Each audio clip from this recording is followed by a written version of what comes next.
नमस्ते, यहाँहरु सम्पूर्णलाई स्वागत छ नेपाल अनलाइन स्कुलको युट्युब च्यानलमा र हामी नेपाल राष्ट्र बैंक सहायक द्वितीयको पहिलो चरणको परीक्षा यानी कि प्री-टेस्ट एक्जामको चाहिँ बैंकिङ टपिक अन्तर्गत रहेर नमुना वस्तुगत प्रश्नोत्तरहरू हेरिरहेका छौं र विशेष गरी बैंकिङ एन्ड फाइनान्शियल इन्स्टिट्युसनको हामी हिस्टोरी एन्ड फंक्शन्स रिलेटेड एमसीक्यूहरू हेरिरहेका छौं र यो भिडियो चाहिँ एमसीक्यू पार्ट 4 रहेको छ र यसमा पनि हामी अरु पार्टमा जस्तै एमसीक्यूहरुलाई हेर्ने छौं।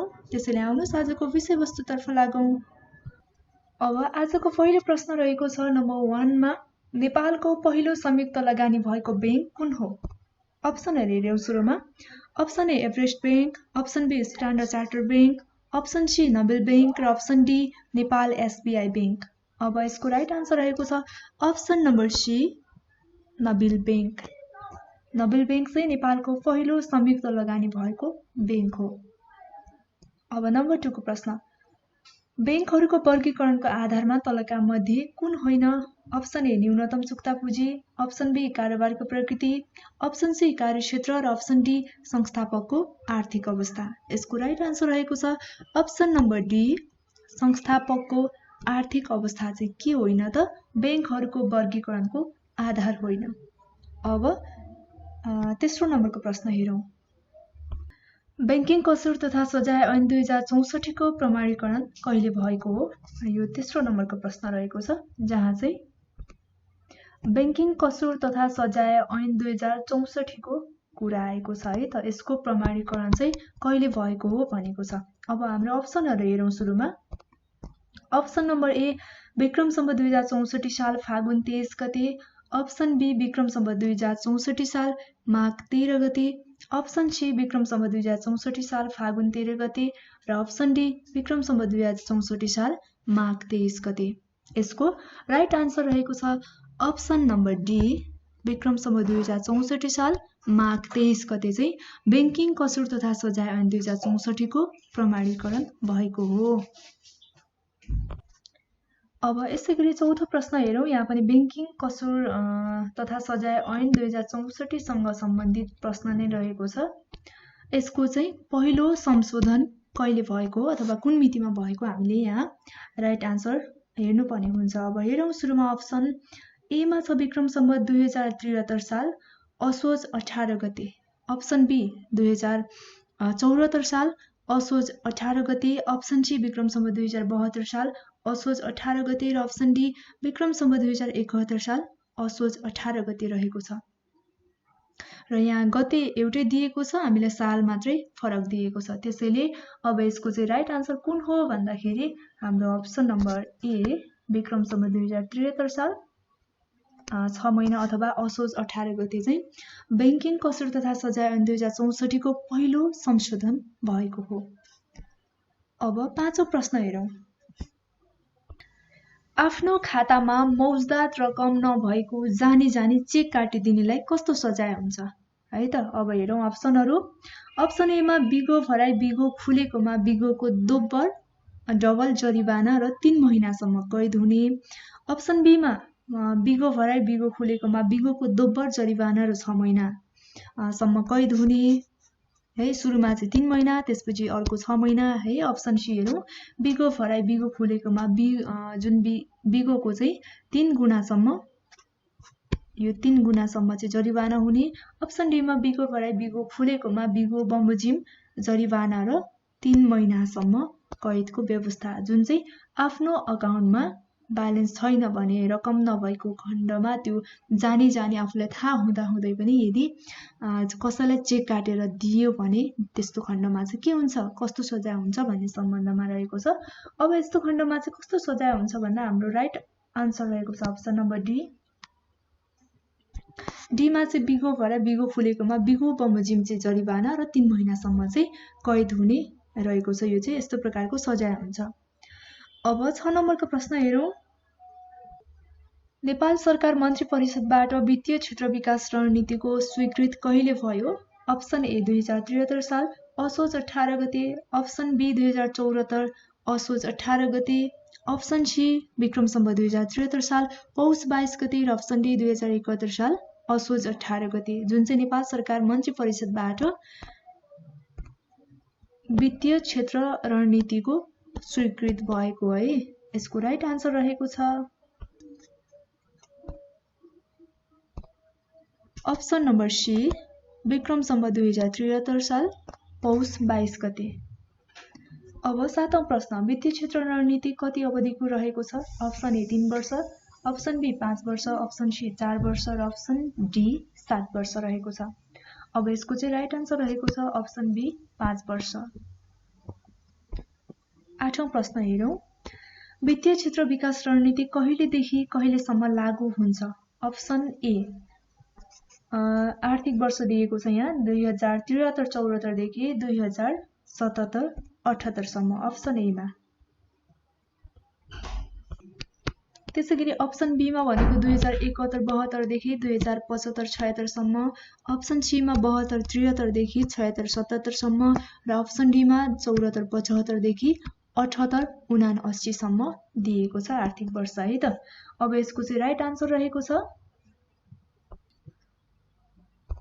अप्सन नम्बर ए 2073-74 देखि 2077-78 सम्म रहेको छ।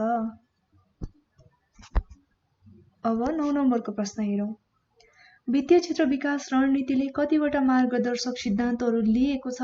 अप्सन ए 12 वटा, अप्सन बी 7 वटा, अप्सन सी मा 5 वटा र अप्सन डी मा 10 वटा रहेको छ। यसको चाहिँ राइट आन्सर रहेको छ अप्सन नम्बर डी 10 वटा रहेको छ है त। अब अर्को प्रश्न 10 नम्बरको हेरौं नेपालको पहिलो बीमा कम्पनी कुन हो? अप्सन हेरौं यो इन्स्योरेन्स कम्पनी नेपालको सबैभन्दा पहिलो।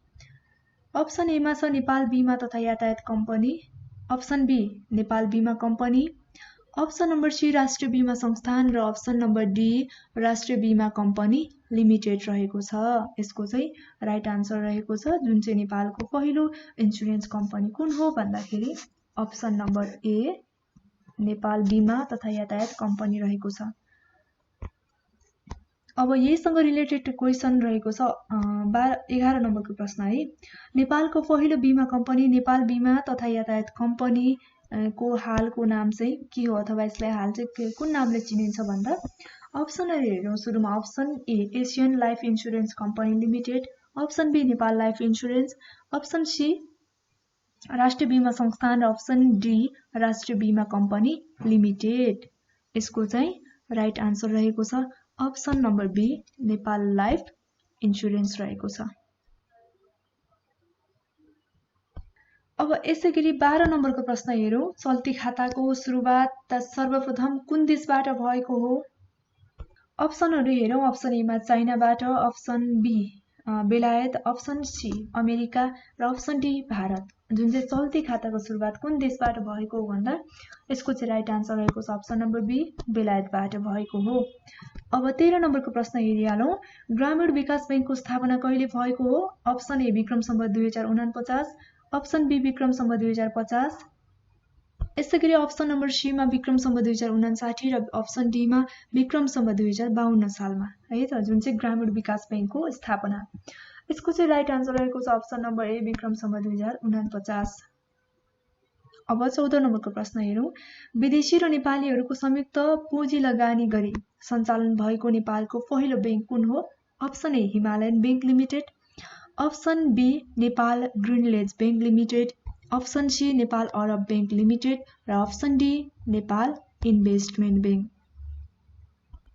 अब यसको राइट आन्सर रहेको छ option number C Nepal Arab bank limited रहेको छ जुन चाहिँ विदेशी र नेपालीहरूको संयुक्त पुँजी लगानी गरी सञ्चालन भएको नेपालको पहिलो बैंक हो। अब 15 नम्बरको प्रश्न हेरौँ नेपालको पहिलो क्षेत्रीय वाणिज्य बैंक कुन हो? यसको पनि अप्सनहरू हेरौँ अप्सन नम्बर ए मा ग्रान्ड बैंक लिमिटेड हाल प्रभु बैंक लिमिटेडमा गाभिएको मर्ज गरिएको है, option B century commercial bank limited, option C Lumbini bank limited हाल बैंक अफ काठमाडौँ लिमिटेडमा गाभिएको र option D citizens bank limited. अब यसको राइट आन्सर रहेको छ option number C Lumbini bank limited हाल चाहिँ बैंक अफ काठमाडौँमा मर्ज गरिएको। अब 16 नम्बरको प्रश्न हेरौँ कृषि विकास बैंकले क वर्गको भनेको चाहिँ ए क्लासको बैंकको कार्य गर्ने जुन इजाजत पाएको थियो कहिले पाएको थियो त लाइसेन्स भन्दा। अब सुरुमा अप्सनहरु हेरौं। अप्सन ए विक्रम सम्वत 2062 साल चैत्र 3 गते, अप्सन बी विक्रम सम्वत 2063 साल चैत्र 3 गते, अप्सन सी विक्रम सम्वत 2064 साल चैत्र 3 गते र विक्रम सम्वत 2061 साल चैत्र 3 गते अप्सन डी रहेको छ। अब यसको राइट आन्सर रहेको छ अप्सन नम्बर ए विक्रम सम्वत 2062 साल चैत्र 3 गते रहेको छ।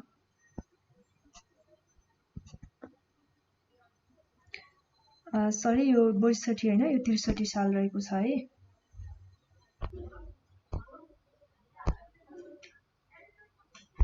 यसको चाहिँ राइट आन्सर रहेको छ अप्सन बी है 2063 साल चैत्र 3 गते रहेको छ। अब 17 नम्बरको प्रश्न हेरौं।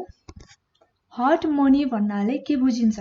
अप्सन ए घुस है, अप्सन बी बढी ब्याज कमाउने मुद्रा, अप्सन सी कम ब्याज कमाउने मुद्रा र अप्सन डी सामान्य मुद्रा। यसको चाहिँ राइट आन्सर रहेको छ अप्सन नम्बर बी बढी ब्याज कमाउने मुद्रालाई चाहिँ हट मनी भनेर बुझिन्छ। अब 18 नम्बरको प्रश्न हेरौं। कसको पालादेखि मोरुको सट्टा रुपैयाँ प्रचलनमा आएको हो? Option A Gunakamadev, option B Jayaprakash Malla, option C Himalaya Shamsher Jabara र option D doctor Yuvaraj Khatiwada. अब यो चाहिँ कसको पालादेखि भएको हो भन्दा option number C Himalaya Shamsher जबराको पालादेखि चाहिँ यो मोरुको सट्टा रुपैयाँ लेख्ने प्रचलनमा आएको हो। अब 19 नम्बरको प्रश्न हेरौं। अब नेपालमा सर्वप्रथम विक्रम सम्वत 2002 असोज 1 गते प्रकाशित नोटमा कसको हस्ताक्षर गरिएको थियो? कसको सिग्नेचर थियो? अप्सन हेरौं खजान्जी भनेको चाहिँ क्यासियर है, नरेन्द्र राज पण्डित, त्यसपछि option B Janakraj Pandit, option C Himalaya Shamsher Jabara र अप्सन डी भरतराज पण्डित। अब यसको चाहिँ राइट आन्सर रहेको छ अप्सन नम्बर बी खजान्जी जनकराज पण्डितको। अब 20औं प्रश्न हेरौं। सुनको मुद्रा चलन चल्तीमा ल्याउने राजा को हुन्? Option A Jayaprakash Malla, option B Gunakamadev, option C Manadev र अप्सन डी सदाशिव मल्ल। जुन चाहिँ सुनको मुद्रा चलन चल्तीमा ल्याउने राजा। यसको चाहिँ राइट आन्सर रहेको छ option number D Ran Bahadur Shah रहेको छ। र अब 21 नम्बरको प्रश्न हेरौं। बीचमा पाल परेको मुद्रा निकाल्ने राजा को थिए? अब सुरुमा अप्सनहरु हेरौं। Option A Jayaprakash Malla, option B Shri 5 Prithvi Bir Bikram Shah, option C Shri 5 Mahendra र अप्सन डी सदाशिव मल्ल रहेको छ। यसको राइट आन्सर रहेको छ option number be Shri 5 Prithvi Bir Bikram Shah रहेको छ। अब 22 नम्बरको प्रश्न हेरौं। विक्रम सम्वत 1623 मा महेन्द्र मल्ली नामक मुद्रा कसले प्रचलनमा ल्याएका थिए? अब यसको अप्सनहरु हेरौं। Option A Jayaprakash Malla, option B Sadashiv Malla, option C Mahendra Malla र अप्सन डी माथिको कुनै पनि होइन। यसको राइट आन्सर रहेको छ option number C Mahendra Malla. अब 23औं प्रश्न हेरौं है। नेपालको इतिहासमा पहिलो पटक एउटै दर रु 500 का नोट 3 किसिमका निकाल्ने राजा अथवा व्यक्ति को हुन् है? अप्सनहरु हेरौं। यहाँ चाहिँ सबै चाहिँ गभर्नरको नाम रहेको छ, राजाको नाम नभएर है। अप्सन ए मा doctor Yuvaraj Khatiwada, option B Kalyan Bikram Adhikari, option C doctor Tilak Rawal र option D doctor Chiranjibi Nepal. जुन चाहिँ नेपालको इतिहासमा पहिलो पटक एउटै दरको 500 का नोटहरु चाहिँ 3 किसिमले निकाल्ने को हुन् भन्दा option number be Kalyan Bikram अधिकारी हुन्। अब 24 नम्बरको प्रश्न हेरौं। सदरमुलुकी खानाबाट रु 1 को नोट कहिले निस्किएको हो? अब अप्सन हेरौं। विक्रम सम्वत 2008 साल, अप्सन बी विक्रम सम्वत 2002 साल, अप्सन सी विक्रम सम्वत 2001 साल र option number D Vikram Samvat 2009 साल। जुन चाहिँ सदरमुलुकी खानाबाट रु 1 को नोट कहिले निस्किएको हो? यसको राइट आन्सर रहेको छ अप्सन नम्बर डी 2009 सालमा है। अब 25 नम्बरको प्रश्न हेरौं। नेपाल राष्ट्र बैंकले कहिलेदेखि नोट निष्कासन गर्न सुरु गरेको हो? अप्सनहरु हेरौं। अप्सन ए मा छ विक्रम सम्वत 2016 साल फागुन 7 गते, अप्सन बी 2013 साल फागुन 7 गते, अप्सन सी विक्रम सम्वत 2015 साल फागुन 7 गते र अप्सन डी मा 2014 साल फागुन 7 गते रहेको छ। अब यसको चाहिँ राइट आन्सर रहेको छ अप्सन नम्बर ए विक्रम सम्वत 2016 साल फागुन 7 गतेदेखि नेपाल राष्ट्र बैंकले चाहिँ नोट निष्कासन गर्न सुरु गरेको हो। र हामीले आजको यो भिडियोमा 25 वटा प्रश्नहरूलाई हेरिसकेका छौं अप्सनहरु सहित। र आजको भिडियो यति नै। बाँकी हामी अर्को भिडियोमा हेर्नेछौं। तपाई सम्पूर्णलाई धेरै धेरै धन्यवाद। हवस् त, नमस्ते।